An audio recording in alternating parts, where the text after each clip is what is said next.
Halo, apa kabar? Salam jumpa pemirsa. Senang sekali Nusa Tenggara Timur hari ini kembali hadir menjumpai Anda. Ya pemirsa, sejumlah informasi menarik dan teraktual dari berbagai daerah di Nusa Tenggara Timur telah kami siapkan untuk Anda. Mengawali perjumpaan kita berikut cuplikan berita utama.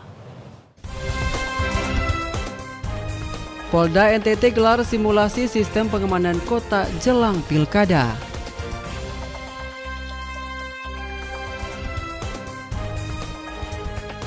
(351.020) daftar pemilih sementara di Kabupaten Timor Tengah Selatan.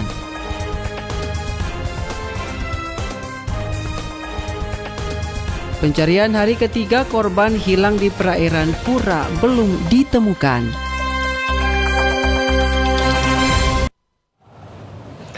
Pemirsa, cuplikan berita utama tadi akan kami rangkai dengan berbagai informasi menarik lainnya bersama saya Afonso de Araujo. Dan saya Yasinta Tibuhala. Pemirsa, inilah Nusa Tenggara Timur. Selengkapnya untuk Anda.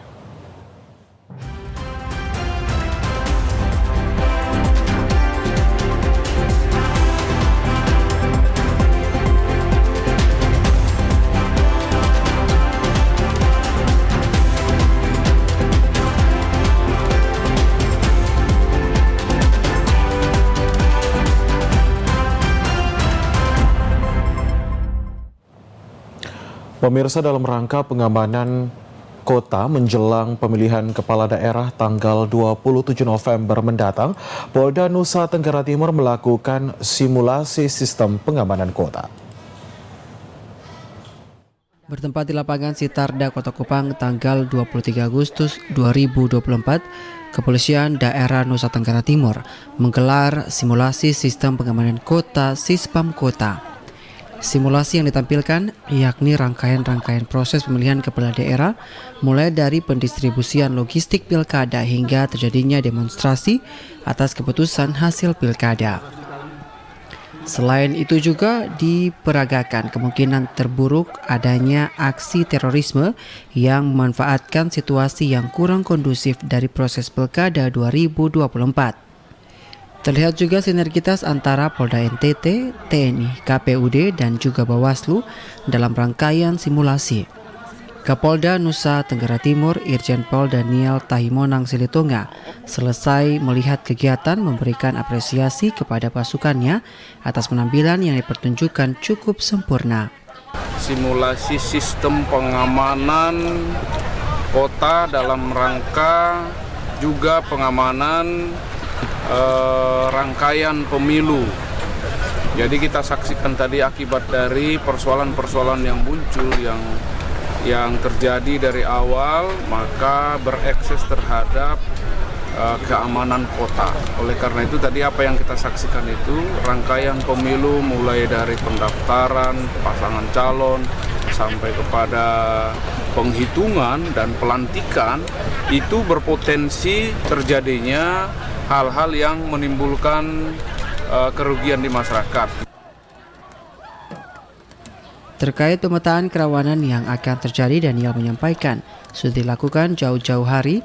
Semua komunitas intelijen baik dari Polda maupun dari TNI dan pemerintah daerah telah melakukan rapat mingguan dan bulanan untuk mengumpulkan data gejala-gejala di lapangan lalu diolah serta disimpulkan kemudian dilaporkan kepada setiap aset pimpinan untuk diantisipasi. Dari Kota Kupang, Adi Mataratu, TVRI NTT.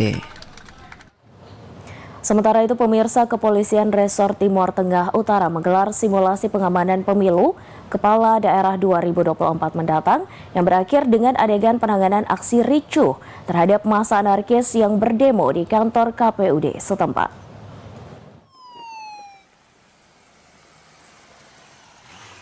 Dilakoni para personil Kepolisian Resort Timor Tengah Utara, simulasi penanganan potensi-potensi kerawanan yang diprediksi akan terjadi pada pelaksanaan pemilu kepala daerah atau pilkada 2024 mendatang digelar Polres TTU di pelataran halaman depan kantor Bupati.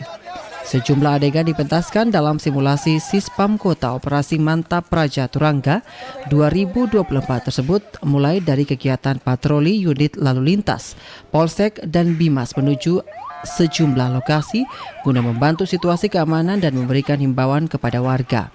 Adegan demi adegan dilakoni layaknya seperti peristiwa yang sesungguhnya, mulai adanya upaya pembunuhan terhadap calon bupati, penghadangan kotak suara, penanganan kericuhan di TPS, serta penangkapan sejumlah massa demo anarkis yang hendak membakar kantor KPU dan terlibat bentrok dalam kepolisian.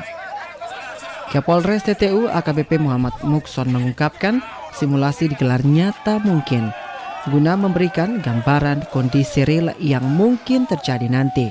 Dengan demikian aparat kepolisian dapat memastikan kesiapannya dalam menjaga keamanan dan ketertiban masyarakat saat Pilkada 2024 mendatang.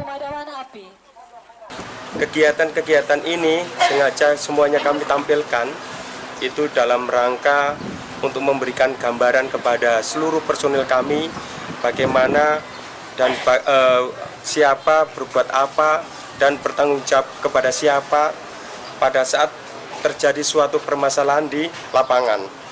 Sehingga tadi kita lihat bersama tahapan itu mulai dari tahapan pendaftaran, terus pada saat tahapan bagaimana pendistribusian kotak logistik, terus pada saat juga pencoblosan, pada saat hari tenang pencoblosan, terus juga pada saat rekapitulasi.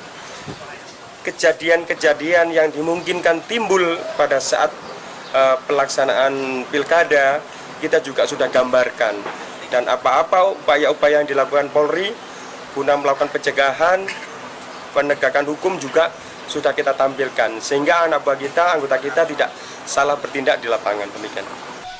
Sementara itu pihak Komisi Pemilihan Umum Daerah Timur Tengah Utara yang hadir menyaksikan kegiatan simulasi Sispam Kota ini memberikan apresiasi sebesar-besarnya kepada kepolisian karena telah menunjukkan kesiapannya dalam mengamankan pelaksanaan Pilkada 2024 mendatang. Kami sangat mengapresiasi langkah Polres Timur Tengah Utara, terutama Pak Kapolres bersama jajaran, karena melalui kegiatan hari ini, ya tentu ini menarik dan terhibur bagi kita undangan yang langsung menyaksikan.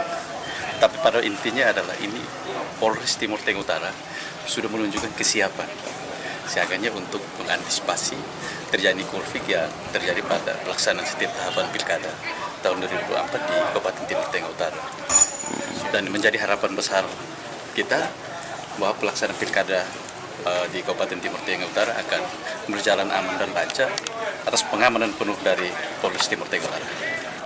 Dalam kegiatan simulasi Sispam Kota Operasi Mantap Raja Turangga 2024 menyongsong Pilkada 2024 mendatang, Kepolisian Resort Timur Tengah Utara melibatkan semua unit yang ada seperti unit lalu lintas, Bimas, Sabara, Intelkam, Reskrim, dan jajaran Polsek.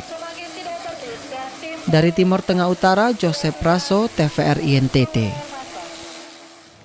Kepolisian Resort Flores Timur menggelar simulasi sistem pengamanan kota atau Sispam Kota dan penanggulangan aksi demonstrasi yang berujung dengan aksi kekerasan pada Pilkada Serentak 2024 yang akan berlangsung November mendatang.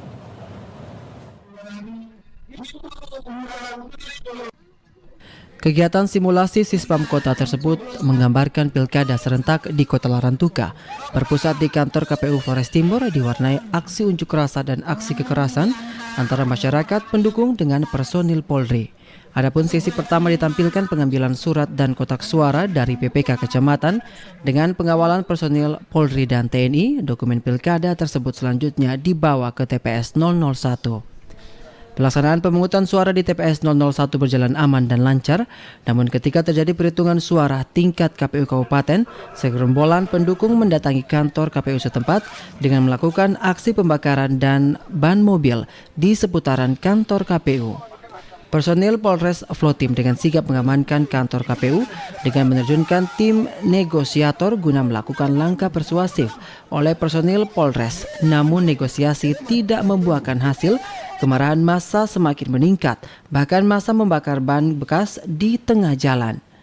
Untuk membubarkan aksi, anggota Polres Flotim pun mengarahkan personil Dalmas. Kedatangan personil Dalmas yang dilengkapi tameng dan pentungan malah membuat massa semakin brutal hingga bentrokan tidak dapat dihindari dan mengakibatkan adanya warga yang terluka dan diamankan. Masa pun akhirnya bisa dipukul mundur Satuan Dalmas Polres Flores Timur.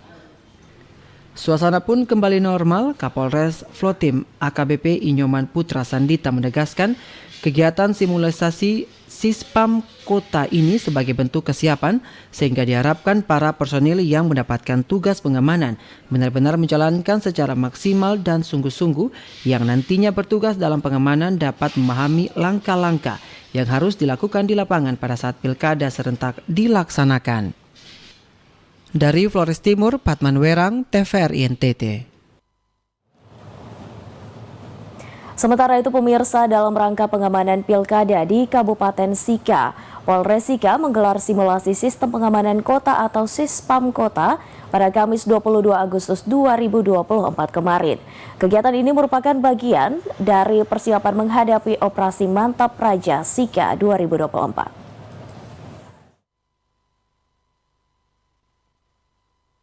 Kapolres Sika AKBP Hardi Dinata mengatakan simulasi Sispam Kota itu bertujuan menjaga keamanan dan ketertiban selama tahapan pilkada serentak November mendatang.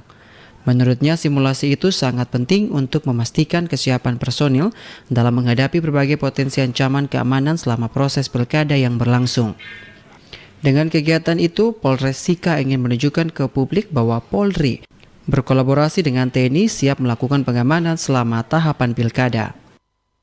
Melaksanakan simulasi Sispam Kota, di mana ini ditujukan kepada seluruh personil Polres Sika untuk lebih siap menghadapi the worst scenario apabila terjadi sesuatu yang tidak diinginkan dan mengharuskan kita untuk melaksanakan pengamanan secara maksimal di wilayah Kabupaten Sika. Apakah ada daerah-daerah rawan yang menjelang pilkada ini di Kabupaten Sika? Dalam hal ini kami dari Polres Sika beserta jajaran tidak mau underestimate. Jadi seluruh daerah akan kami anggap sebagai daerah rawan untuk tetap meningkatkan dan standby dalam kondisi yang terbaik. Dari pihak Polres Sika beserta Brimob itu kita sekitar 500 lebih personil akan kita gerakkan untuk mengamankan pilkada tahun ini. Ia berharap agar seluruh pihak yang terlibat lebih siap menghadapi segala kemungkinan yang terjadi agar pemilihan kepala daerah di Kabupaten Sika dapat berjalan lancar dan damai. Dari Kabupaten Sika, Amar Kabelen, TVRI NTT. Pemirsa, dalam rangka mengantisipasi terjadinya kericuhan mulai dari tahap awal persiapan pilkada, yakni kampanye hingga pemungutan suara dan rekapitulasi dari tingkat PPS hingga tingkat KPU, aparat Polres Timur Tengah Selatan menyiagakan 500 personil pada simulasi Sispam Kota Tactical Floor Game Operasi Mantap Praja Turangga 2024 pada Kamis 22 Agustus 2024 kemarin di lapangan Pemda Timur Tengah Selatan. Dalam sambutannya, AKBP Ari Satmoko Kapolres Timur Tengah Selatan menjelaskan bahwa simulasi Sispam Kota atau sering dikenal dengan Tactical Floor Game adalah kegiatan di mana Polri menyatakan siap menghadapi tantangan besar di depan mata, yakni Pilkada serentak tahun 2024 yang akan segera terlaksana dalam waktu dekat. Untuk mengantisipasi berbagai kemungkinan negatif yang akan terjadi seperti kericuhan, demonstrasi, dan lain sebagainya, mulai dari tahapan kampanye sampai pemungutan suara sampai tahap rekapitulasi di tingkat PPS, PPK, dan KPU Kabupaten. Polri harus selalu siap siaga menjaga keamanan dan ketertiban. Sebelum kegiatan simulasi berlangsung 2 minggu efektif, personel Polres Timur Tengah Selatan telah melakukan latihan rutin dan setelah dilaksanakan benar-benar menggugah dan menjiwai kegiatan simulasi saat ini. Karena itu pihaknya menghimbau kepada seluruh masyarakat Kabupaten Timur Tengah Selatan mulai dari pelosok hingga kota kabupaten untuk menjaga ketertiban dan keamanan saat dan menjelang pilkada yang dihadapi saat ini, karena dengan melakukan simulasi semua kekuatan personil disertai alat-alat telah dikerahkan untuk siaga dapat memberikan warning kepada seluruh masyarakat bahwa Polri sangat siap mensukseskan pilkada menuju Indonesia Baru, Indonesia Emas dengan menciptakan pimpinan yang bermartabat. Simulasi Sispam Kota dalam rangka rangkaian pengamanan operasi Mata Praja 2024 hari ini bisa dilaksanakan. Jadi ini adalah latihan bagaimana kita menghadapi peningkatan eskalasi sistem yang terintegrasi dengan melibatkan berbagai peralatan, kemudian dengan cara bertindak yang sudah dibakukan ke dalam SOP dan disimulasikan, sehingga ketika suatu saat terjadi kondisi seperti yang diskenariokan, kita semua sudah siap. Dalam skenario simulasi tersebut disaksikan Forkopimda, Kodim 1621 Timur Tengah Selatan, Kejari Timur Tengah Selatan, Asisten Lingkup Pemda Timur Tengah Selatan, Ketua Pengadilan Negeri Timur Tengah Selatan, Ketua DPRD Timur Tengah Selatan, dan para ketua partai serta ribuan masyarakat penonton di Kota Soe. Dari Timur Tengah Selatan, Evan Baitanu, TVRI NTT. Komisioner Komisi Pemilihan Umum Flores Timur terus mengajak partisipasi segenap masyarakat untuk aktif dalam memastikan data diri sebagai pemilih yang terdaftar dalam Daftar Pemilih Sementara atau DPS yang telah ditetapkan oleh KPU dan kini masuk dalam tahapan uji publik.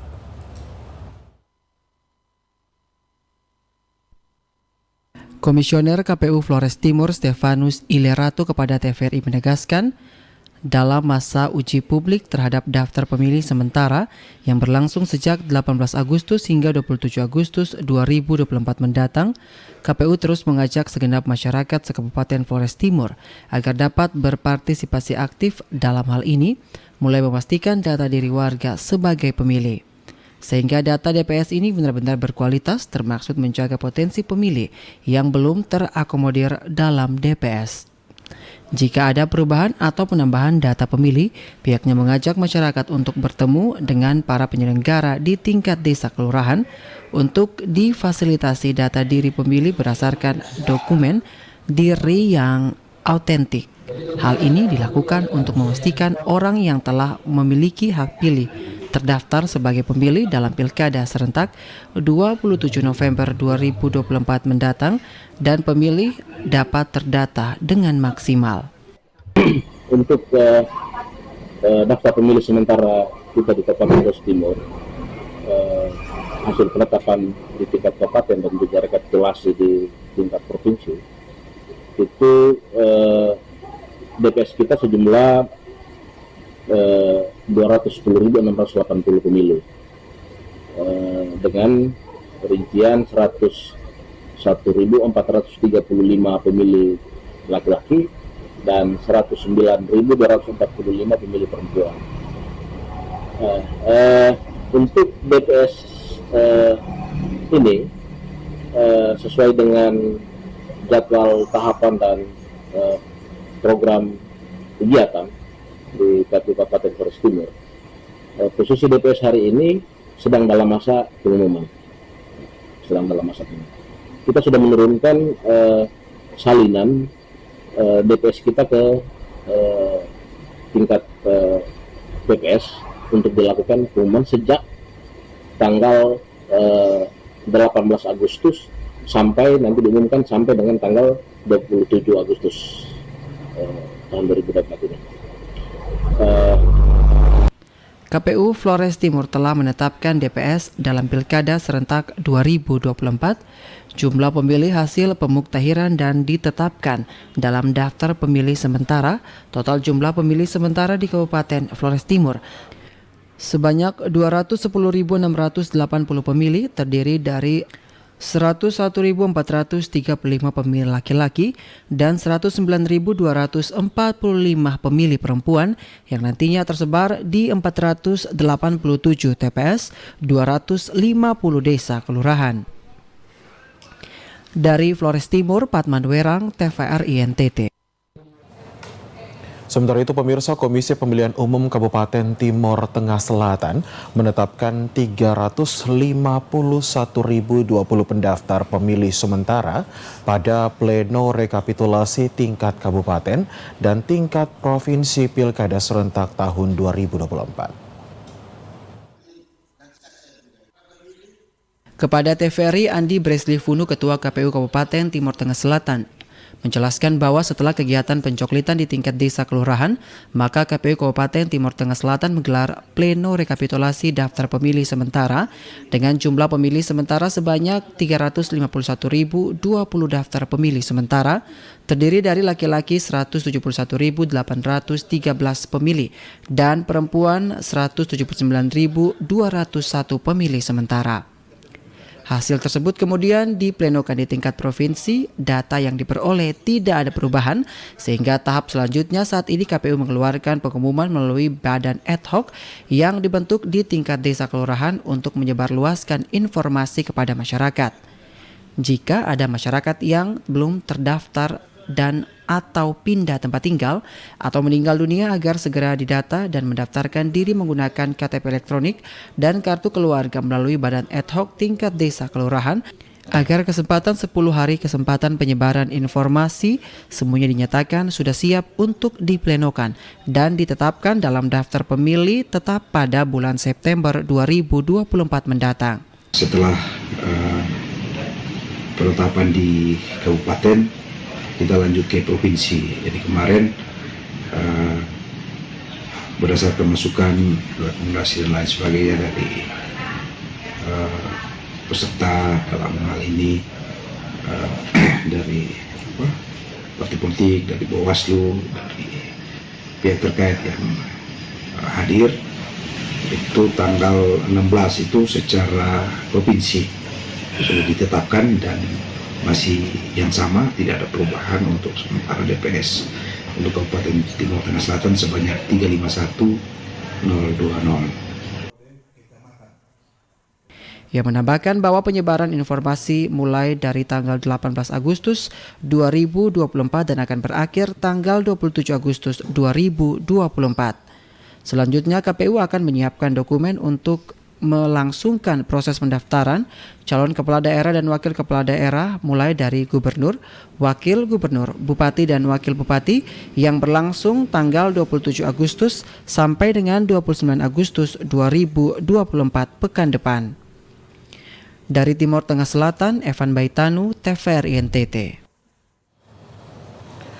Ya, pemirsa, saudara, informasi lainnya masih akan kami hadirkan untuk Anda usai jeda berikut. Untuk itu tetaplah bersama kami.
Bapak Mama Basodara dong yang punya dan pakai aplikasi WhatsApp, ingat jangan sekali-sekali download file dengan format APK yang biasanya disamarkan dalam bentuk undangan nikah, pengecekan resi paket, informasi perbankan, dan lain-lain.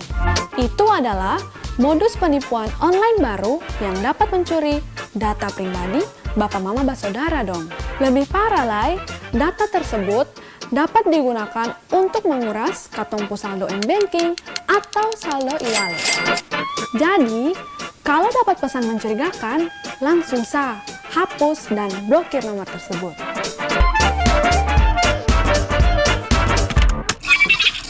Kelestarian hubungan manusia dengan alam tergantung bagaimana manusia memperlakukan lingkungan tempat dia hidup. So the first time I came to Indonesia was maybe 15 years ago. I always had the dream since I'm small to come to Indonesia. I would tell always my father in Spain, I want to go one day to Indonesia. Yang paling menakutkan bagi ekosistem laut adalah sampah yang tidak bisa terurai seperti plastik. Bring this trash because at the moment there is no pickup system to collect, and I think we need the help from the local authorities for this. Melestarikan alam saat ini, maka alam dan seistinya juga akan dinikmati anak cucu kita kelak.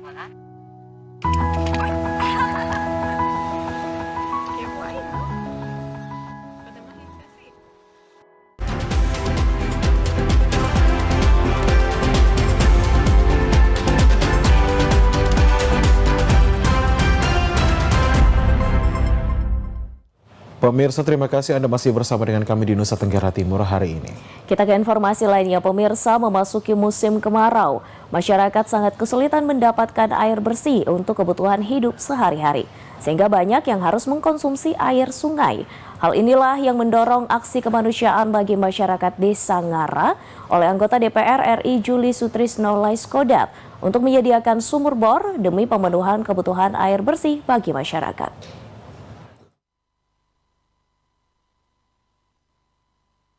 Setelah bertahun-tahun lamanya masyarakat Desa Ngara, Kecamatan Riung Barat, mengandalkan air sungai di saat musim kemarau tiba, kini bisa menikmati air bersih melalui bantuan sumur bor yang saat ini mulai digunakan oleh warga desa untuk memenuhi kebutuhan air bersih dan juga kebutuhan ternak dan pertanian tanaman hortikultura. Salah satu warga Desa Ngara, Melchior Tureng, sangat berterima kasih dengan adanya sumur bor yang digerakkan dengan menggunakan tena matahari sehingga warga tidak lagi mengkonsumsi air sungai dan jarak tempuh lebih dekat dengan pemukiman warga untuk mengambil air bersih pada tempat penampungan yang sudah disediakan.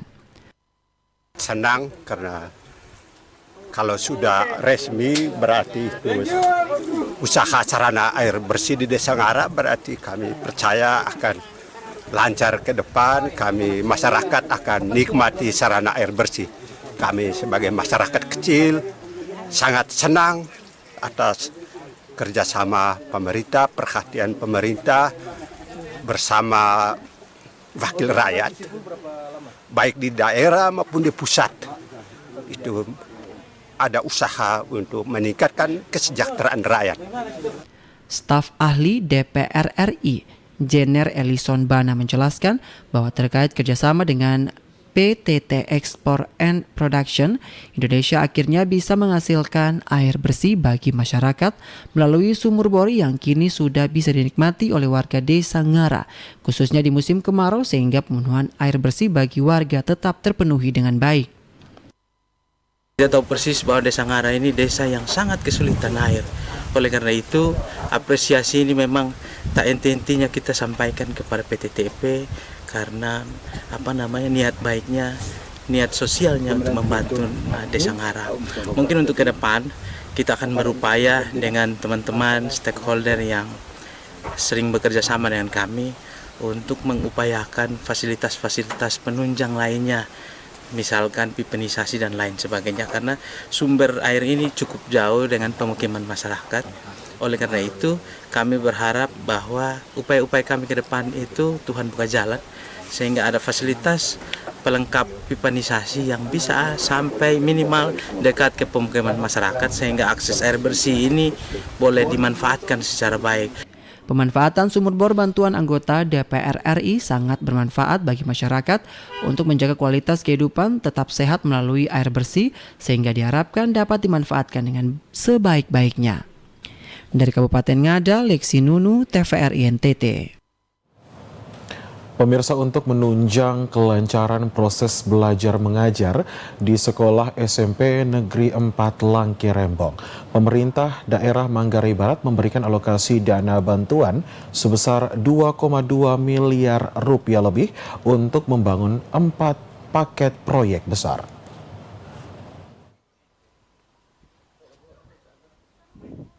Empat paket proyek besar yang diterima oleh Sekolah SMP Negeri 4 Langke Rembong dari Pemda Manggarai tersebut berupa 6 ruang kelas baru, ruang laboratorium, ruang UKS, dan pekerjaan rehab ruang kelas. Total nilai 4 paket proyek tersebut sebesar 2,2 miliar rupiah lebih, belum termaksud perabot atau fasilitas di dalamnya. Yang paling besar nilai proyeknya adalah pembangunan 6 ruang kelas baru senilai 1,3 miliar rupiah lebih dan pembangunan ruang laboratorium senilai 496 juta rupiah lebih. Anggaran bernilai miliaran rupiah tersebut bersumber dari dana alokasi khusus tahun 2024.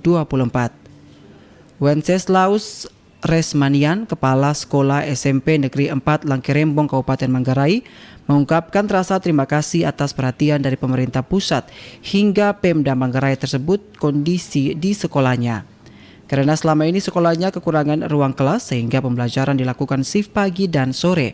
Apalagi tahun ajaran 2024 ini jumlah murid semakin banyak sehingga bantuan tersebut membantu efektif proses KBM di sekolah tersebut. Pertama saya menyampaikan apresiasi, terima kasih banyak kepada pemerintah daerah yang sudah mengalokasikan bantuan ini ke SMP Negeri 4 Langke Rembong sehingga proses pembelajaran di sekolah ini ya lebih efektif sehingga kedepannya tidak ada lagi KBM shift, tidak ada lagi KBM siang sampai sore tapi semuanya KBM pagi. Ya, harapannya supaya pekerjaan proyek ini berjalan dengan baik, selalu memperhatikan kualitas atau mutu bangunannya. Demikian pula perabot. Wenceslaus berharap agar pekerjaan 4 proyek tersebut dapat dilakukan dengan baik dan berkualitas.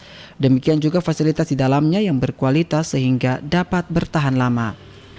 Dari Kabupaten Manggarai, Leonardus, TVRI NTT. Ya pemirsa, karya kearifan masyarakat lokal di Kabupaten Ngada yang identik dengan tenunan hasil kerajinan bambu serta nikmatnya kopi Arabica Bajawa menjadi pusat perhatian utama perusahaan listrik negara melalui Rumah BUMN untuk menjadi mitra kerja PLN dalam upaya peningkatan ekonomi kreatif dan pendapatan untuk kesejahteraan masyarakat.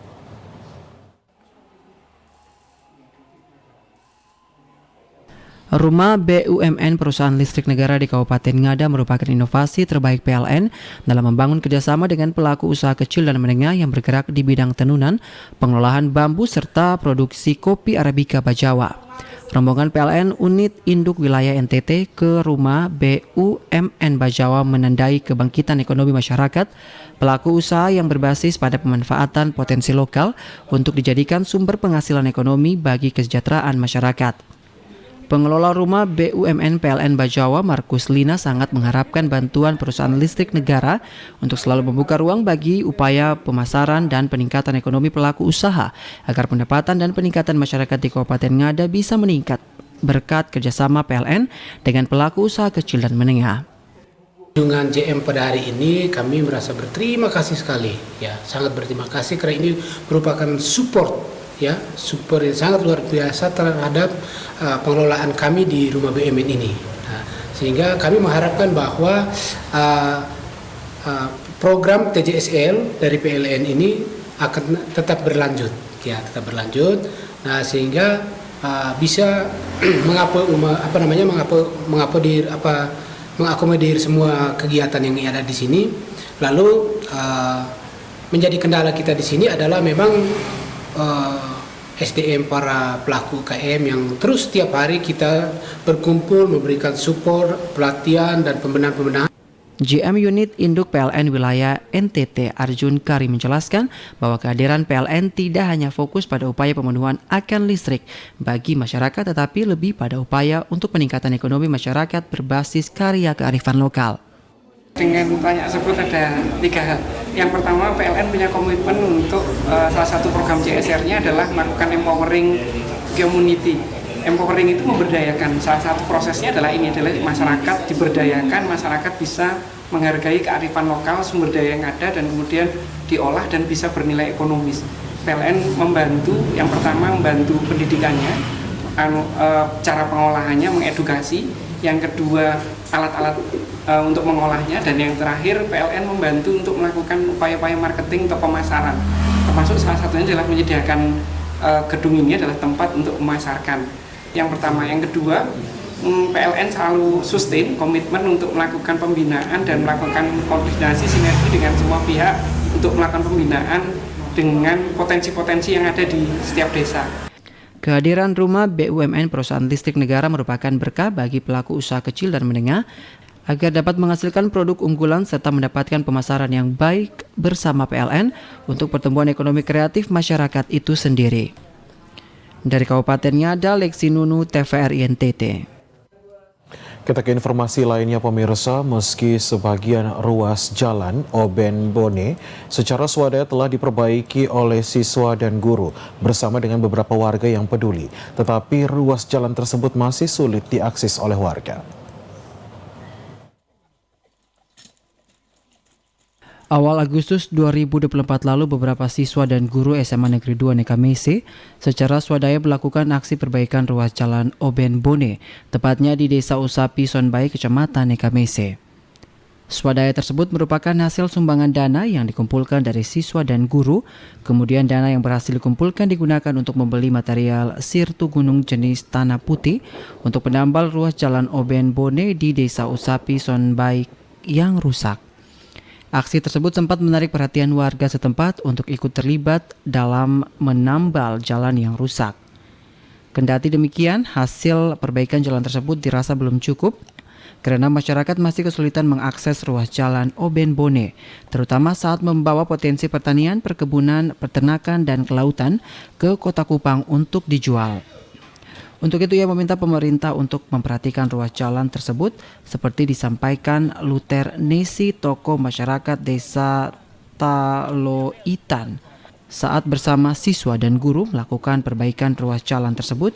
Ia mengatakan hasil perbaikan jalan tersebut dirasa belum permanen karena menggunakan tenaga manusia sehingga berpotensi akan kembali rusak pada musim hujan nanti. Harapan saya mungkin kepada pemerintah Kabupaten Kupang, baik pejabat maupun Kabupaten sementara berjabat, kalau bisa prioritas jalan ini, jalan Oben Bone ini, supaya ke depan jalan ini bisa diperhatikan oleh pemerintah. Harapan kami sebagai masyarakat, kami minta supaya kalau bisa DPR, Ketua DPR, bahkan anggota DPR yang cukup peduli agar jalan Oben Bone bisa diperhatikan yang baik. Kalau dilihat bahwa yang sangat parah ini desa Jalan Oben Bone dari Desa Emasi sampai Desa Bone. Sepanjang jalan seperti kondisi seperti ini. Ia berharap pemerintah Kabupaten Kupang dapat memperbaiki ruas jalan Oben Bone tersebut sehingga mudah diakses warga. Dari Kabupaten Kupang, Krispoto, TVRI NTT. Sementara itu pemirsa, tim SAR gabungan terus melakukan pencarian terhadap 4 penumpang KM Lebanon yang hilang di perairan Pura, Kabupaten Alor. Namun sampai dengan hari ketiga pencarian, keempat korban belum juga ditemukan.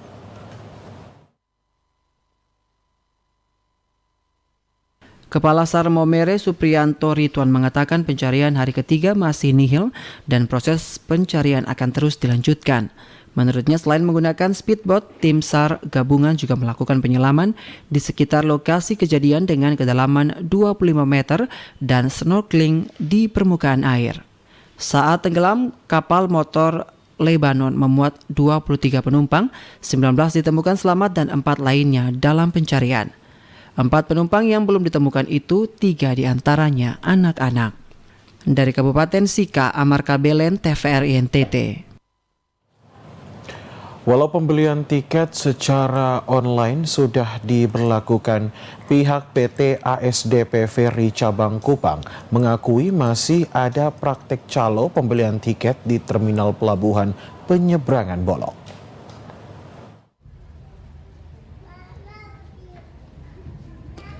Kendati ASDP Ferry Cabang Kupang telah memberlakukan pemesanan tiket secara online, tetapi warga Semau yang hendak menyeberang dengan jasa penyeberangan ASDP dari Bolok ke Hansisi Semau mengeluhkan terkait praktik calo yang masih ada di Pelabuhan Bolok.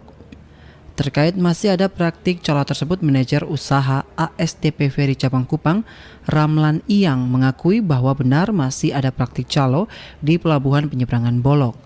Menurut Ramlan, sejak Mei 2024 lalu, ASDP Ferry Cabang Kupang telah memperlakukan pembelian tiket secara online. Tentunya pemberlakuan pembelian tiket secara online bertujuan untuk menghilangkan praktik calo di Pelabuhan Penyeberangan Bolok. Tentunya ketika pengguna jasa memesan tiket online lewat para calo, maka dipastikan harga tiket tidak sesuai dengan yang tertera dalam laman website pembelian tiket milik ASDP. Untuk itu, Ramlan menghimbau agar para pengguna jasa yang belum memiliki keterbatasan teknologi pemesanan tiket online sebaiknya meminta tolong pada kerabat atau orang yang dikenal sehingga tidak membeli tiket dengan harga yang tinggi atau tidak sesuai. Ramlan menambahkan ada baiknya pengguna jasa bisa memesan tiket secara online 1 atau 2 hari sebelum jadwal berkegiatan, sehingga tidak membeli tiket secara online tetapi di pelabuhan penyeberangan yang berpotensi membeli melalui calo. Dari Kabupaten Kupang, Krispoto, TVRI NTT. Ya pemirsa, kami akan kembali setelah jeda pariwara berikut ini, tetaplah bersama kami.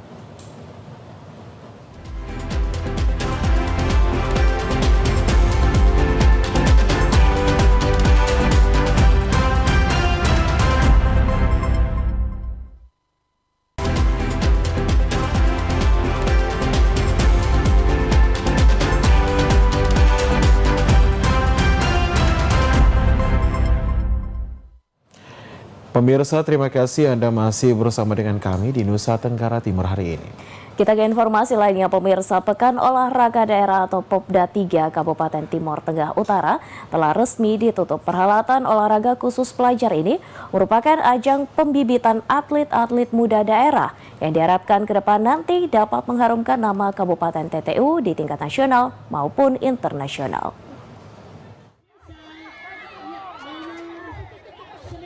Kemenangan 2-1 tim SMA Negeri 1 atas SMA Katolik Warta Bakti Keva Menanu dalam partai final pertandingan futsal menutup seluruh rangkaian pertandingan dalam hajatan Pekan Olahraga Daerah atau Popda 3 Kabupaten Timur Tengah Utara.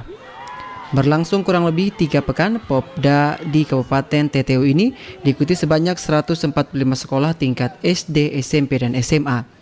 Jumlah peserta tahun ini meningkat dari sebelumnya hanya berjumlah 122 sekolah.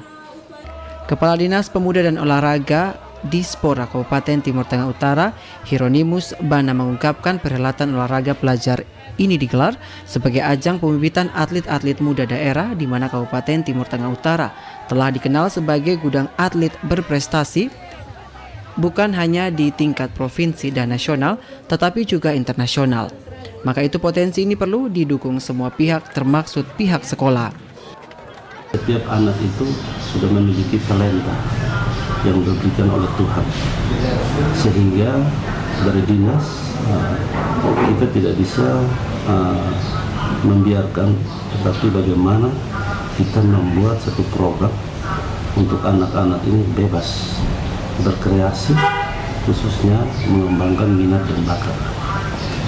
Berkaitan dengan anak-anak sekolah, maka di sini tidak terlepas dari urusan kepala sekolah dan juga guru-guru penjas. Artinya bahwa sekolah ini tugas dan fungsinya adalah untuk mendidik akademik anak-anak untuk bisa menjadi cerdas, pintar.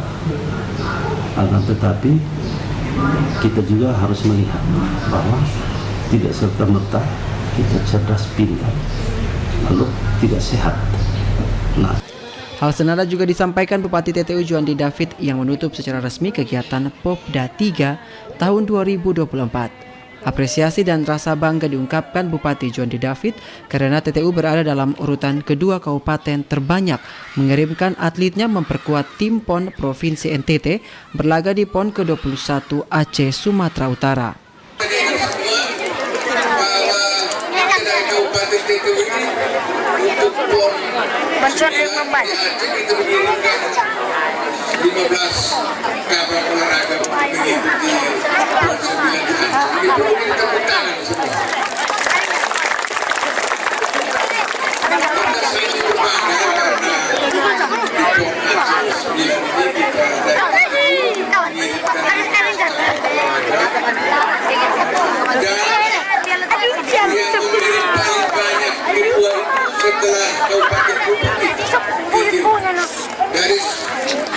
Dari 22 kabupaten kota banyak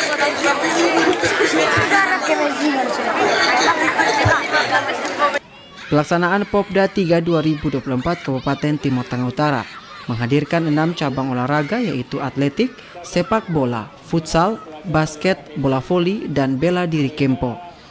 Dan untuk diketahui, terdapat sebanyak 7 atlet Kempo asal Kabupaten Timur Tengah Utara yang ikut memperkuat kontingen Kempo NTT untuk berlaga di ajang PON ke-21 Aceh, Sumatera Utara. Dari Timur Tengah Utara, Joseph Martin Praso, TVRI NTT.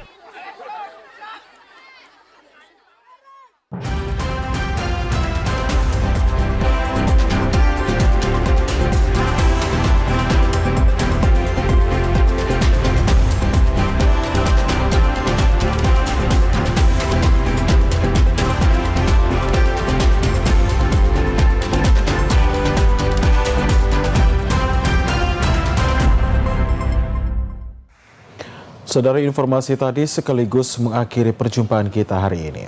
Terus saksikan Nusa Tenggara Timur hari ini yang menyajikan informasi secara santun, lugas, dan berimbang. Hanya di TVRI NTT Media, pemersatu bangsa. Akhir kata, saya Yasinta Tibuhala. Dan saya Afonso de Araujo mewakili seluruh kerabat. Mengucapkan terima kasih atas kebersamaan Anda, selamat melanjutkan aktivitas Anda, dan sampai jumpa.